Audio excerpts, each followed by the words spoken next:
તો આ તરફ ગાંધીનગરમાં પતંગોત્સવની ઉજવણી બાદ મુખ્યમંત્રી ભૂપેન્દ્રભાઈ પટેલ દરિયાપુર પહોંચ્યા। દરિયાપુર વિસ્તારમાં ઢાબા પર મુખ્યમંત્રીએ ઉત્તરાયણની ઉજવણી કરી છે। પોળના સ્થાનિકો સાથે સીએમએ ઉત્તરાયણના પર્વની ઉજવણી કરી અને લોકોમાં પણ અનેરો ઉત્સાહ જોવા મળ્યો હતો, કાર્યકરોમાં પણ ઉત્સાહ જોવા મળ્યો હતો।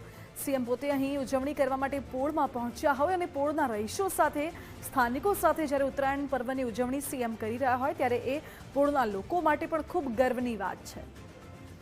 હાલ આ દ્રશ્યો આપને બતાવી રહ્યા છે દરિયાપુર વિસ્તારના કે જ્યાં ઢાબા પર સીએમએ ઉત્તરાયણ પર્વની ઉજવણી કરી છે અને સીએમ ત્યાં પહોંચ્યા હતા ત્યારે તેમને આવકારવામાં આવ્યા। ઉત્તરાયણ પર્વની ઉજવણી ધૂમધામથી થઈ રહી છે ત્યારે મુખ્યમંત્રી ભૂપેન્દ્ર પટેલ પણ અત્યારે અમદાવાદના દરિયાપુર ખાતે પહોંચ્યા છે અને દરિયાપુરમાં તેઓ ઉત્તરાયણ પર્વ મનાવતા જોવા મળી રહ્યા છે। સાથે જો વાત કરીએ તો હાલમાં પણ અત્યારે મુખ્યમંત્રી છે જે દરિયાપુરની અંદર આવેલા આ ધાબા ઉપર ઉત્તરાયણ પર્વની ઉજવણી કાર્યકર્તાઓ સાથે મનાવી રહ્યા છે।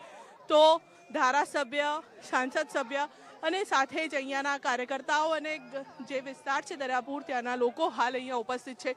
ત્યારે મુખ્યમંત્રી પણ હવે અમદાવાદના આ પોળ વિસ્તાર કે જેની ઉત્તરાયણ ખૂબ જ પ્રખ્યાત છે ત્યાં ઉત્તરાયણની મજા માણતા જોવા મળી રહ્યા છે। આ સીધા દ્રશ્યો ગુજરાત ફર્સ્ટની સ્ક્રીન ઉપર આ જોવા મળે છે કે મુખ્યમંત્રી પણ અત્યારે પતંગ કાપી રહ્યા છે, સાથે જ પતંગ ચગાવતા પણ અત્યારે મુખ્યમંત્રી છે તે જોવા મળી રહ્યા છે અને લપેટની બૂમો છે તે તેમના ધાબા ઉપરથી જોવા મળી રહી છે।